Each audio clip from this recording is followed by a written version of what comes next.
So in today's podcast, we had Caitlin come on. Caitlin is a photographer, also helps people with branding and creating their brands through channeling. And she does amazing things with that. Her creations are out of this world kind of thing. Been following her journey through Facebook and that for the last, I think, over a year now. So, without words, this was a fantastic chat. We dove into many topics through this chat. We kind of wasn't expecting it to go this way. And yeah, I don't want to go too much into, I guess, what the chat was about.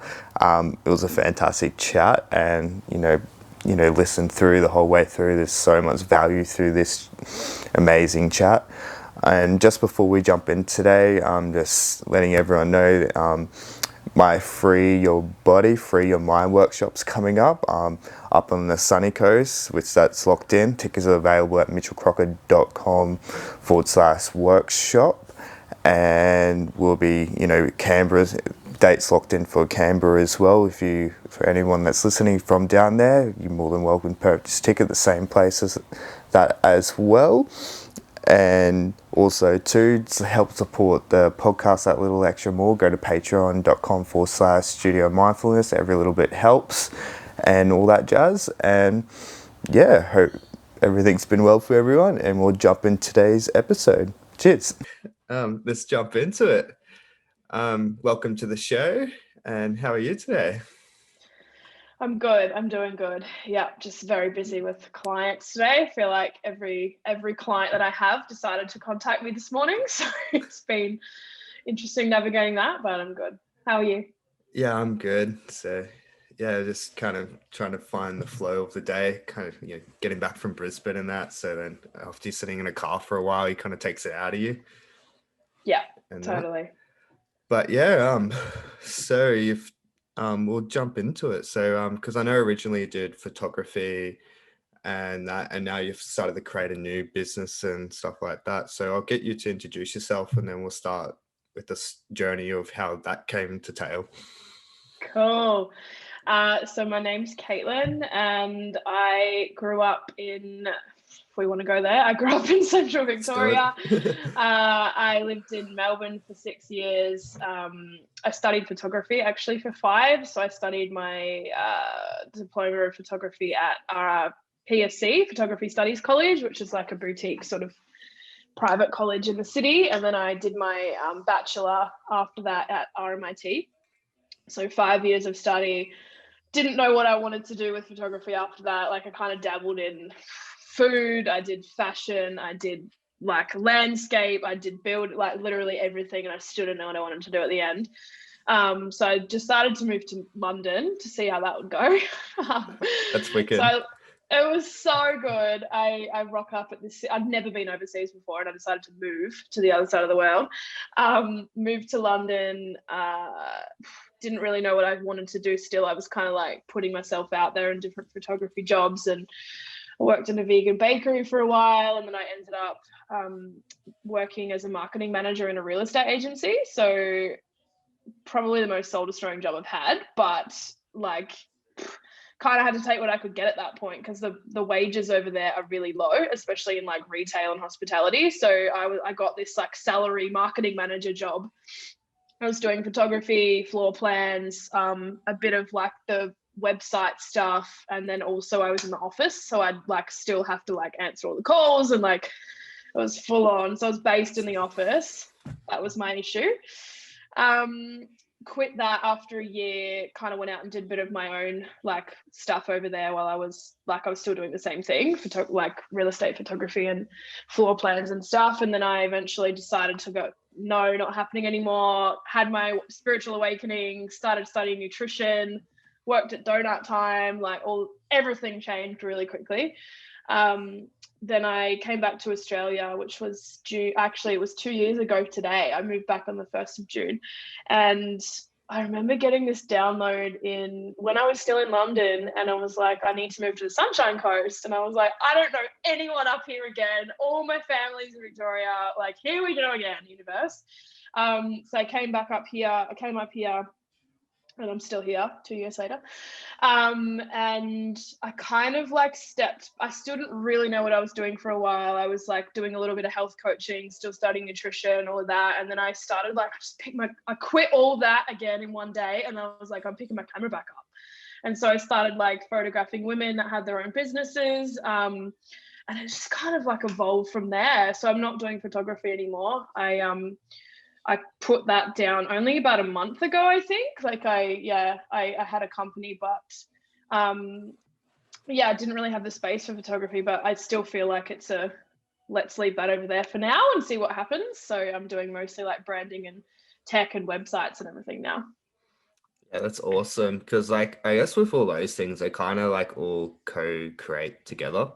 Totally. And like with the way the world's going with like business, like even the work, like even a job now, that especially even like when you look at the psychology of a human can't really have that one job title because it gets boring, because you have like the adaptation of how the neurons work in the brain. So then over time you get depressed from doing the same thing over and over again. And then you got to have like a bunch of like the world's going to go, everyone's going to have a bunch of slashes for their job title. It's not going to be just that one thing anymore.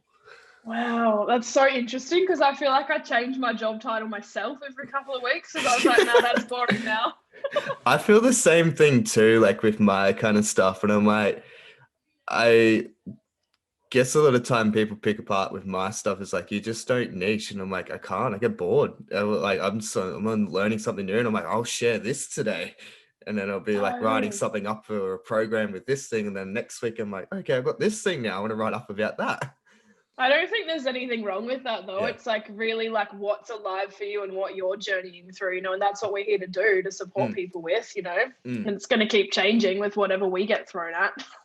Yeah, because I wouldn't even say it's just like learning new things. It's also just remembering new things and like what you're here for. And I was like, it really resonates with the podcast I was listening to today. And they're talking about a story of, I guess, for this time. And I'm going to butcher the crap out of the story though. But they were talking about how a bunch of like the spirit realm, they call it a tribe and that. And then you had like the shamans and stuff were letting these spirits come to earth, but you wouldn't know who you are when you came to earth, but you'll slowly start remembering, but you feel alone when you start remembering these things. And but then you also remember what this utopia looks like.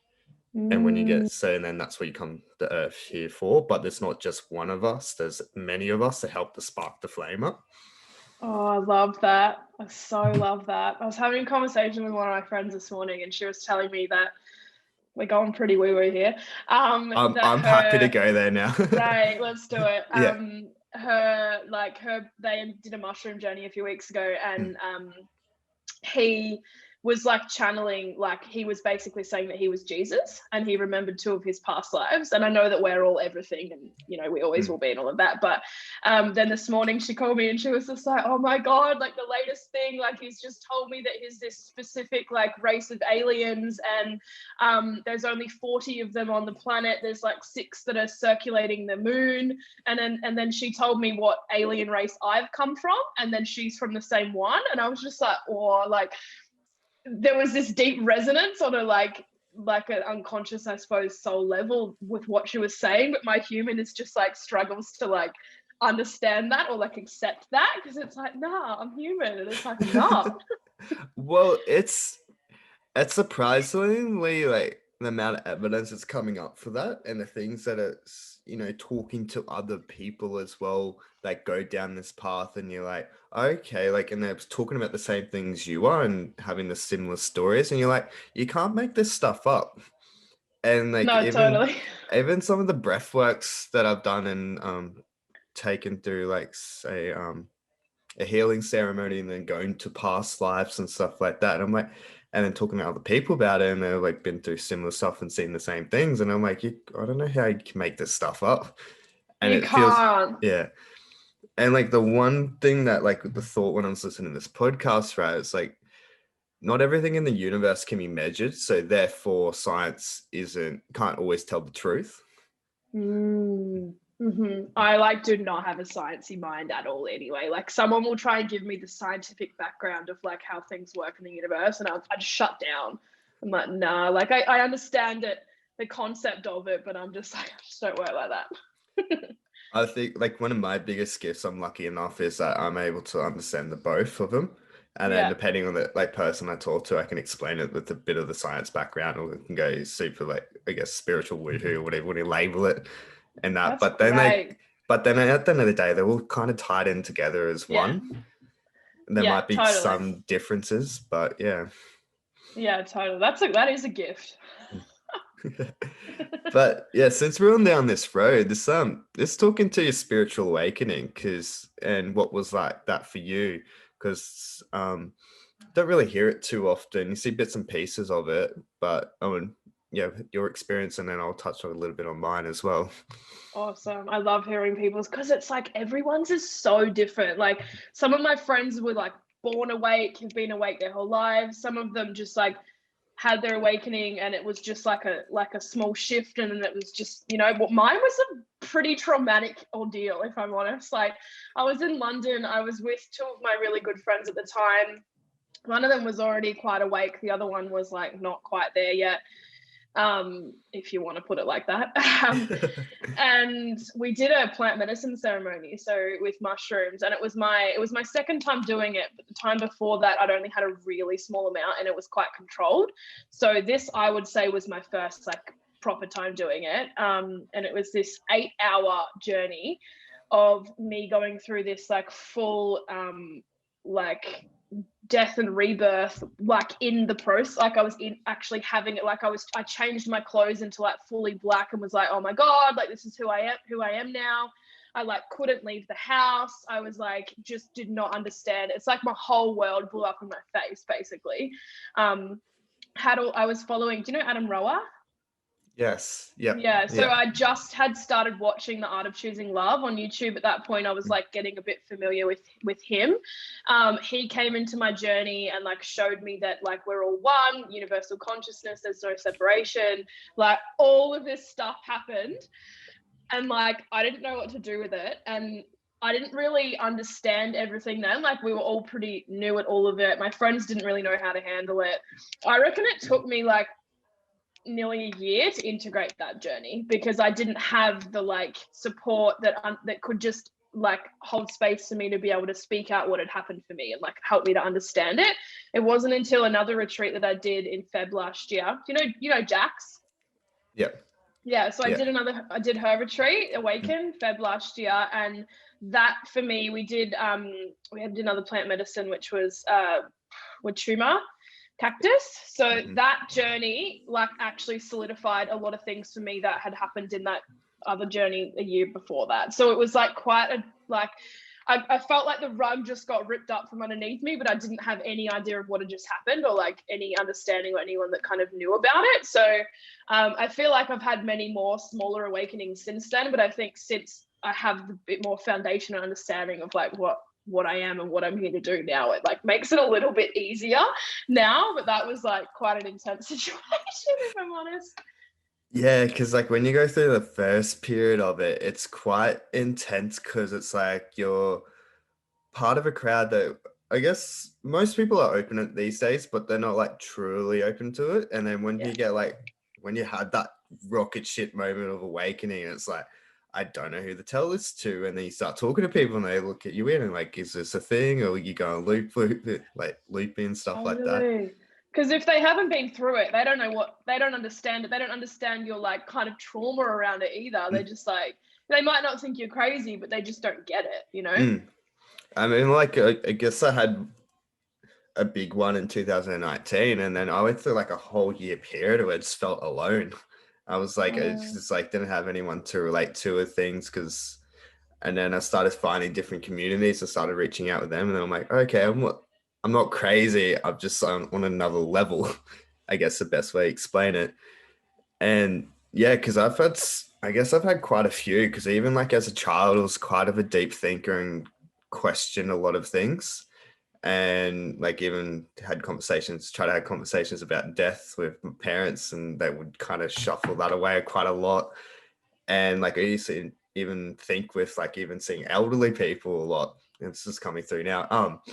And that, like, I used to have a lot of empathy because I'm like, oh, they're going to pass on soon. Like, what happens after that? And a bunch of other things. And then, Wow. yeah, it's just been, quite a few. Did you have like a full-on experience like mine, or was yours just like kind of a build up and then you just, I don't know, kind of realized a few things? I've had a build up, a couple of them a build up, and then my biggest like realization was when I did DMT with a mate back in, I think it was 2017. And then I kind of realized like death isn't something to fear because there's something after death, and you're going to get held when you go through the process of death. It's just like going through a transformation. And at that time as well, I had a family member pass away, and she was there and she goes, if you die, it's okay. Like there's, there's more on the other side than just here. Wow. So interesting. I had like, are you open to me sharing my experience with death? Like my journey? Yeah. Yeah. So like, I'm more than obviously happy. this like topic is like, the collective is ultimately scared of death. Like they have so much fear around it. That's how we're here with all this COVID stuff. But I was just going to touch base on that as well, because as I was driving up from Brisbane, one of the first signs I seen was just like, if you're tired, take a break because tired people die. Like while driving. Did it And I'm actually like, say that? yeah. Whoa. I It's was like like, that fear. Yeah. Yeah. But yeah, I'll let you continue on. So I had this really profound experience, like a trigger warning, like it might be a bit full on if some people are listening to this, but I had this, I actually think it was a really beautiful experience now. It was intense at the time, but I was living on the Gold Coast. I lived there for a couple of months and I didn't know why I was going there. Like I just knew that I had to be there. And I lived in this house in Currumbin, and I came down the stairs one day and one of my neighbors who I'd never met before was like hysterically crying on the front lawn, like inconsolable. And I was like, I don't know what to do with this. Anyway, I like went over to her and was like trying to like get her to speak to me. And then my intuition was like, go in the house. And I was like, okay. Went in the house, nothing in the house, really eerie though. And then my neighbors had come out as well. And they were like, we need to go in the garage. So we went in the garage, and her husband of like 50 years had committed suicide. So yeah, it was quite confronting to see that. But anyway, I went back out the front to her and I just like put my hand on her back, like where her heart is, and like fully called in Archangel Michael and just like was transmuting all of her pain back into the earth. And it was like the most profound experience because like all of the other neighbors obviously did not know what to do in that situation, and that she was telling the rest of them to like piss off, except for me. She just like let me be there. Anyway, they ended up calling the ambulance and I ended up leaving and all of that jazz. But what happened after was like I kept having like the man, his name was Michael. He kept coming into like random states that I was in, like meditation, all this. And I spoke to a friend about it and she was like, he wants to communicate with you. And I was still quite fearful of all of this at that point. I was just like, I don't know what to do with that. But backstory, one of the initial things that I had when I walked in that garage, like I got a download that said, like, you have to help him pass over. And I was like, I don't know what any of this means. Like, what? Anyway, I ended up communicating with him. He asked me to go and make sure that his wife was okay, to take her favorite flowers. He told me them. He told me her favorite coffee, like drink, all of this stuff. And I was like, all right. Went and got all that, went to go to this lady's house, was like so nervous. I was like, I don't know how I'm going to be received here. I don't know if she's going to, like it was quite intense. Went in there. She remembered me and we had the most beautiful chat. And I was just like, I'm not going to say that I've spoken to him. I'm just going to test the waters and like see what happens. Anyway, turns out she's super spiritual and like also religious, but more spiritual than religious. So she was like open to it. And I ended up telling her like that I'd communicated with him. And she like, I was like, how do you know I knew your favorite flowers? And like, she's like, she'd been communicating with him as well. And then, you know how I said I called in Archangel Michael? Yeah. Well, she showed me in her house the statue of Archangel Michael. Like it was the most surreal experience. So I actually didn't see her again after that. That was me helping him pass over, was like making sure that she was okay. Anyway, so what that unlocked for me is that I had 3 family members pass away like 3 months after that not from COVID, but it was while COVID was going on, and I couldn't go back to Victoria to be with my family or be at the funerals or anything. But because of that experience, I unlocked my like psychic mediumship, and so I was able to still communicate with my family members like afterwards, and I didn't feel as like alone in the whole process. And I feel like that was like my whole initiation into like not being scared of death anymore, like knowing that there is more after, like you said. So yeah, that's my story on that. But like, I guess like because I guess death is like really just an ego experience of death. Like if you think of it, like even if you bring science involved in it, like we aren't made of just human cells, like we're less than 1% or something like that. It's bacteria and all that. So it's not really that you're dying, you're kind of transforming into something else as well. So it's like the way I look at death, it's like the death of your idea of yourself. And yeah, I like that. and it's funny too, because like for us to change in our lives, we need to have a death of the idea of ourselves, or the ego death, and then we have to have rebirth. But then a lot of people so like hang on to the identity of themselves so they can never change. But then it's so weird, we celebrate birth so much, but then we can't celebrate death in that process as well. And I'm like, you got to have the polarities of both. Totally. God, how many deaths and rebirths have you personally been through? I've been through a bloody lot lifetime. Oh, so many. I just, yeah. I'm trying to like think of a recent one. Oh, actually, I'll go there. So like the most recent one I've had is so I've going through a experience called the spiral at the moment. And then before we went through like started the process of it, and I knew this part of the spiral was going to be super hard for me before even going into the experience, because probably the week before I was listening to a poem by InQ. I can't remember exactly what poem it was called, but it was about relationships, and it was talking into how it's like, trying to give a quick example, it's like you'll never be truly loved unless you're truly seen. And everyone kind of shelters themselves, you know, from actually being seen because they're scared of being hurt, and therefore you don't be loved. And this is a whole identity that I've put onto myself, and I haven't allowed myself to be truly seen. And I'm like, I promote self-love and all this stuff. And then a couple of weeks later, when we started onto the heart chakra, this is when I was like, holy crap, I talk about self-love so much, but I can never receive love from any other person or any other people. So that means I truly don't love myself. So I had to like, still going through the process of that actually at the moment of like allowing that part of myself to die to be truly be loved by others and myself. I so resonate with that.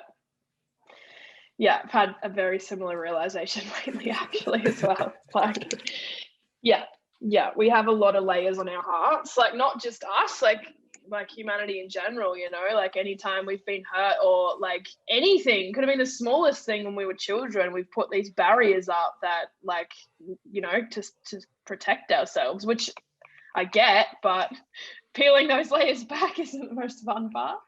No, and I don't think a lot of people realize that when you start peeling these layers, it's not the good stuff that comes up first. It's the yucky, groggy stuff that you got to get comfortable with, and then you get rewarded with the good stuff.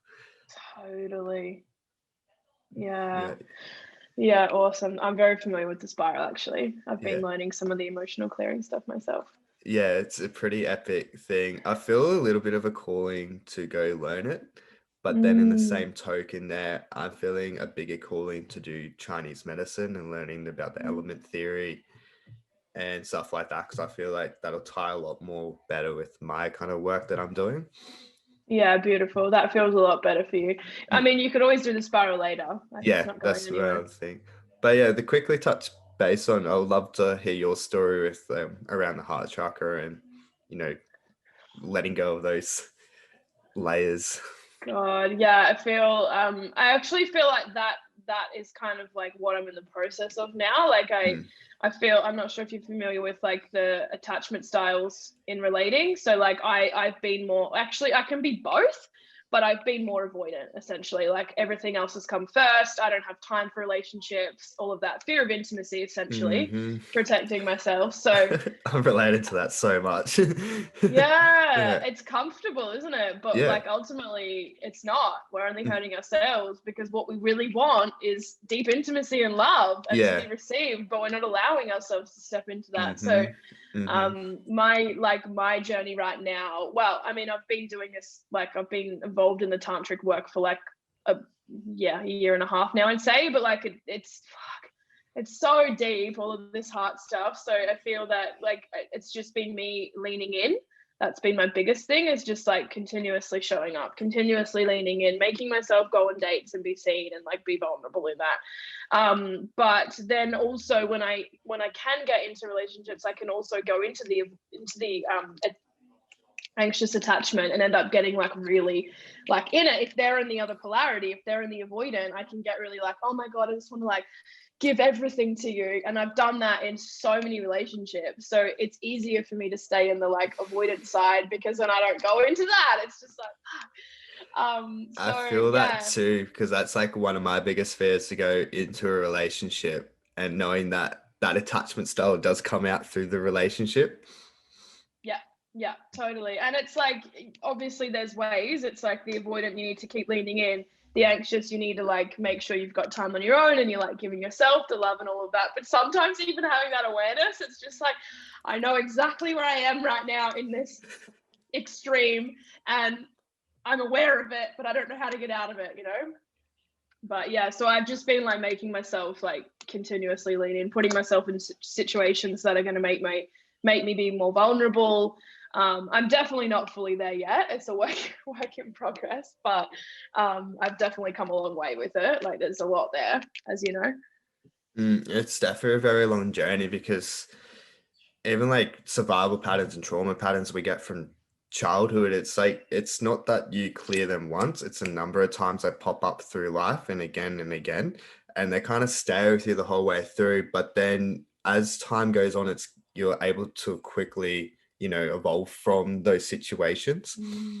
Totally. And I think like having the awareness around like how you've ended up with them as well, like just like, because for me personally, like love them dearly, but dad was like fully avoidant and mum was anxious, super controlling. So I've had both examples play out, hence why I've got this one. Both of them. But I think, yeah, just like I catch myself. I'm like, oh, that's why this happened, and like still bring that awareness into everything. And like, is this actually me, or is this like a behavior that I've picked up? Like, yeah, process.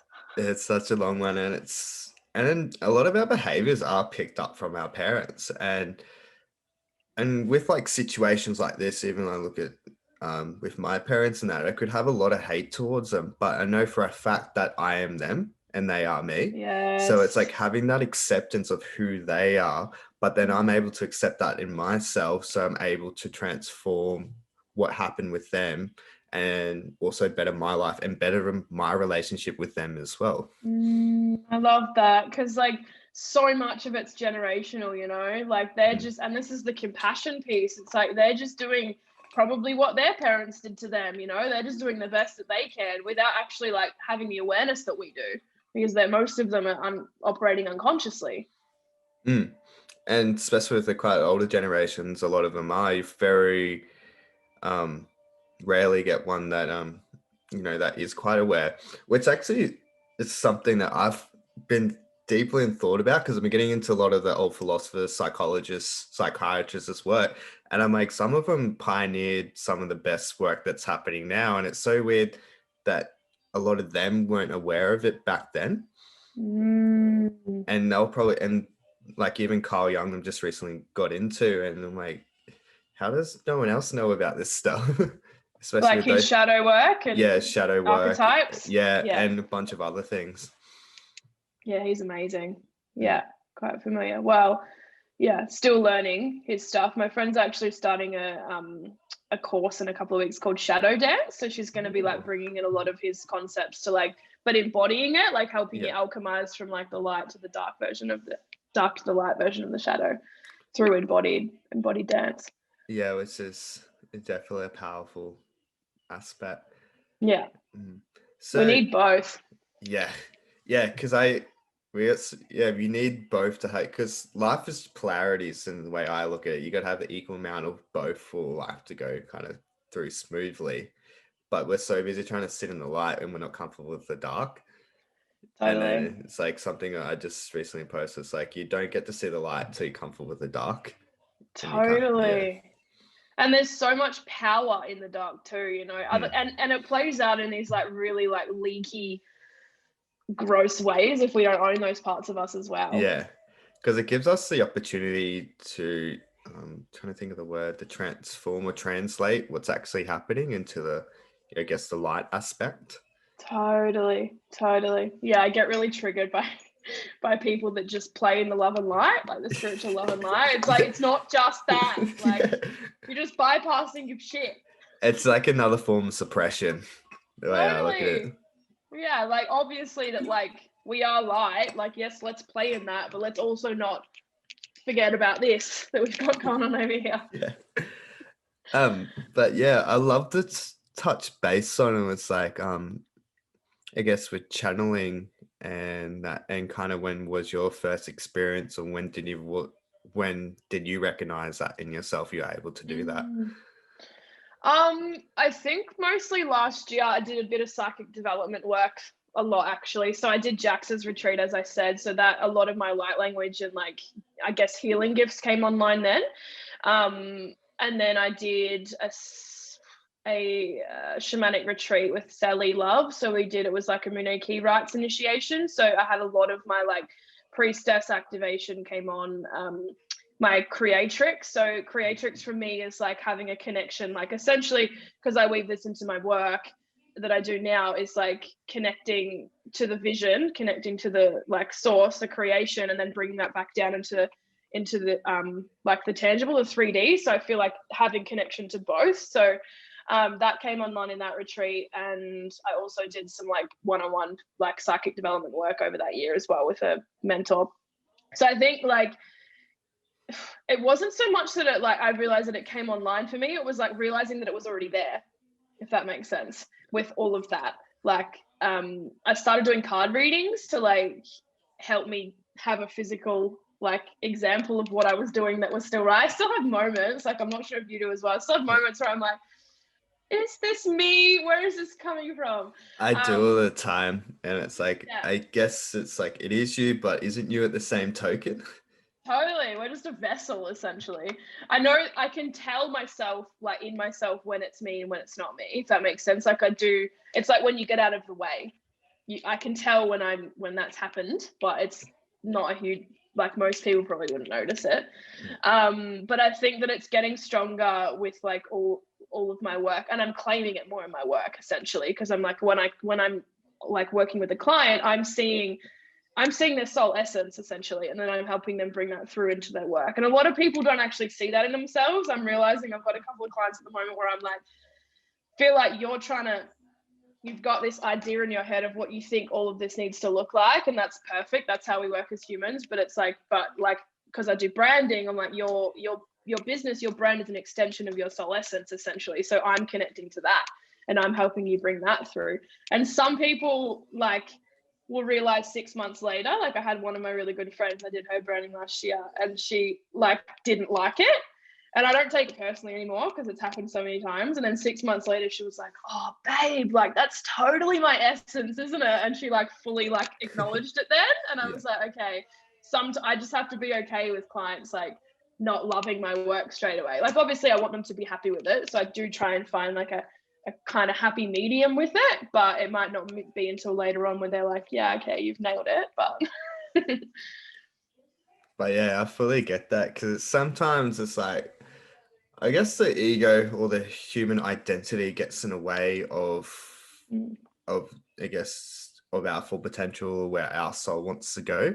And then when certain things come up, it's that we try and push it away because we don't want that thing right now. Totally. Yeah, and I get it. Like I get the identity, and like people want things to look a certain way, and you've got an idea in your mind, but yeah, it's like trying to find that happy. And there's probably stuff in their essence that they're not willing to accept. Like it's probably, you know, like they're probably not seeing that in themselves yet. Like that's kind of how I see it. Yeah, I can actually really relate to that at this point in time. I'm not going to say specifically what it is on this podcast, but I've just had something recently come up for myself that I have been really denying for the last, I want to say couple of years,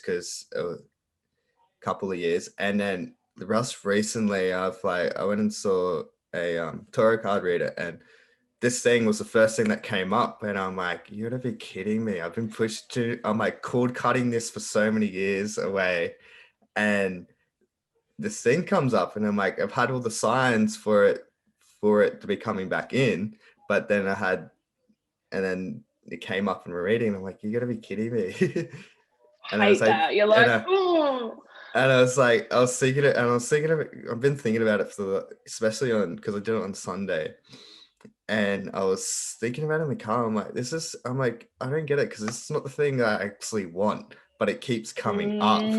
So I'm like, I think I'm going to have to allow myself to surrender with it and then try and figure out what's the reason why this keeps coming up. I love that. I resonate with that. Obviously, this is a big thing for you though, like clearly, but even when in the morning, I pull a card from my deck every morning, and sometimes it's like, you know what you need to do, and it's like you pull the card and you're like, I don't want to do that. No. And then you pull another one. Yep, I definitely resonate with that. Every time I pull one out, and I'm like, oh, yep, I already knew that one. Because I have 3 cards that always come up when it's like, because it's like, you know, the path, and it's like trust, have faith, and it's like, I think it's responsibility, the other one. And it's like always those 3. And I'm like, I know I need to trust more and have more faith and take responsibility for having more faith and trust in the process. Oh, I love that. Yeah, so good. I can't even remember what mine is, but it's like the other day it was like, I'd been in my emotions for like 3 days, and I don't often let myself do that, but I just went through a really intense time and I just needed to be in it. And then I'd been like trying to pull myself together, and I was like, I have to do some work, like, come on. And then the card I pulled was like, divine masculine. You need to call in your divine masculine. And I was like, I know, but I can't. I don't want to. Yes. I half did, but. I definitely resonate with that a lot. And it's like sometimes you do feel like you need to sit in it, but then it's like knowing when to come out of it. Yeah, because ultimately emotions last 90 seconds. Yes, sometimes we need to just really go there and like be in it and like transmute that.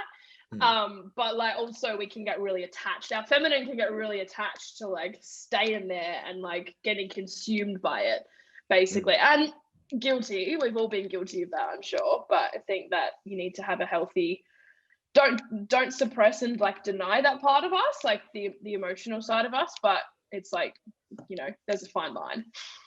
Yeah, it's having that healthy balance with it, and everyone's balance is different with it as well. So it's finding your own kind of balance, and that's something, I guess, even with myself, I've really started to notice that I'm starting to have a more healthy balance with my emotions, and, you know, letting them out when I need to, instead of trying to bottle them up and then trying to distract myself by them, by doing other things all the time. Totally. Yeah. And I'm really guilty of like getting stuck in the hyper doing, like, because I have a really strong masculine. So now I've just been like, each day, maybe not every day, but most days, I will like make sure I go and like give myself the space to like express and release. And like I bring in some of the emotional clearing from the spiral. I'll bring in the tantric release tools. Even if I don't feel like I have anything to clear, I'll always find there's always energy there to move, essentially. And that can be like screaming into a pillow, like throwing a tantrum. And then underneath that, there's normally like sadness that wants to come out. Like it's a full process, but I make sure I try and do that like nearly every day, just to like move it. I love how you touch base on that too, because I think that is honestly something as a human species, especially currently, that we don't allow emotion to process through us, and we aren't taught the tools how to do that. And like, especially like when you think of like movement and stuff, movement is so important, especially when you are feeling like anxious and tight. It's to start moving so that the energy kind of moves through, because it's trauma that's stored in the body, not in the mind. Totally. And it's just energy. Like you said, emotions are just energy, but we're like, we are suppressed from when we were kids. Like, how many times have you been told to like stop carrying on when you're throwing a tantrum, or like stop crying? And it's like that keeps building up, and then we end up being numb adults. And like me personally, I was on antidepressants for 3.5 years, so that really numbs you. So like on top of already being suppressed as a child, I've become this numb like robot essentially. And then I've had to try and undo all of that for like the past 3 years or something. I feel like I'm getting like deep progress now that I have the tools, but I definitely, yeah, like I've witnessed that with other people myself, and like antidepressants are a good tool for a small amount of time. And that's the way I look at it. Like there's, I guess everyone has a different opinion on it, but then it is another suppression of what's going on. It can like creates that numbness as you're talking into. Yeah, totally. And like I'm never going to shame, you know, people that choose to go on that. It is like when you're in it, it is a really easy way to just like get rid of it for a little bit. Not sustainable in any way. And I know for me, like my journey coming off them was like community was what I was missing, and like proper nutrition essentially. Like they were the main things that and like obviously sense of purpose and all of that, but it was like ultimately proper food and like having like-minded people around me, which then eventually the sense of purpose like kind of came from that. Everyone would be individual, but like yeah, and how I got on them in the first place was like I was in a really unhealthy relationship where I had gone fully into my anxious to the point where I nearly lost my job, nearly failed uni, like all of it because I was looking after my like partner at the time. And then I went to the doctor and was like, I feel shit. And they just throw them at you. Like, it's such an easy thing. And at the time I was like, whatever, I don't know any better at this point, you know? And then I stayed on them for 3.5 years. Like, it's terrible. And I like that how you mentioned with like community and that, because that's like one of the biggest things I've come across in my own research with like mental health and all the studies and that is like, that is one of the biggest factors of, you know, mental health is not having a community. And then also when you have a community, so a real strong one, it lowers the trauma response of the body. And then it makes you not as hyper aware, and then going into say a depressive state or becoming really anxious. And there's other things I can name with that, but it kind of lowers the blow to it. So then the body knows, okay, I'm loved and supported at the moment. I don't need to come, you know, bring these things to the surface. Wow, that's so interesting. I forgot you were like really into all of that. Like you've probably obviously done a lot of research in it. I just have my own experience to go off. Yeah. But like, I think it's the most important thing is like sharing your own experiences, because it's not just one person that's been through that experience. There's like a number of people have been through that experience, and especially if someone else is listening to this podcast and just starting to unravel that, it would be kind of cool and inspire them that they know that they're not the only one on the journey. And then it also helps create that bit of community as well. Totally. I love that. And also like just giving people the perspective that there is other ways as well. Because at the time I didn't know that there was other ways, you know, and until that took 3.5 years before I found the other ways, you know? Yeah, which is quite, you know, it's quite funny because it's like, that's how we get taught there's only one way for everything, but generally there's a million different ways, because as much as we're all connected, we're individuals as well. Totally. Yeah. And what works for me is going to be different to what works for you. Like we all have different like medicine that we need. 100%. Yeah. It's been like wicked chat. We've gone down so many different roads, but I'm going to wrap love it. Yeah. I was not expecting this. I was like, I'll see what happens, come in with a few notes and just go with the flow. And I wasn't expecting it either, but it's great. Yeah, it's epic. But I'll finish off with this question. What is the legacy you want to create? Oh, I feel like right now my vision's expanding into like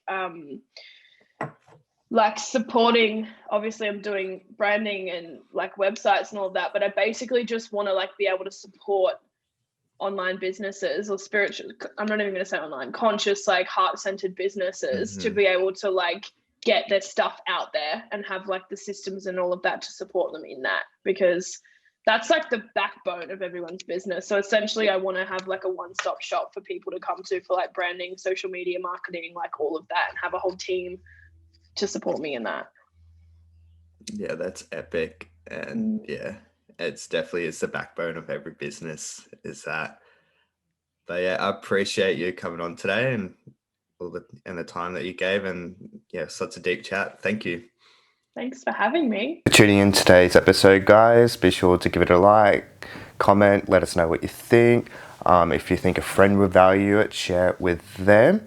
And also, too, to help support the podcast out there a little extra bit, go to patreon.com/studio mindfulness. And to check out all my programs and all the other content I have going on, go to mitchellcrocker.com. That has all my social media links and all that kind of stuff. But yeah, hope you enjoyed today's episode. Cheers for tuning in too.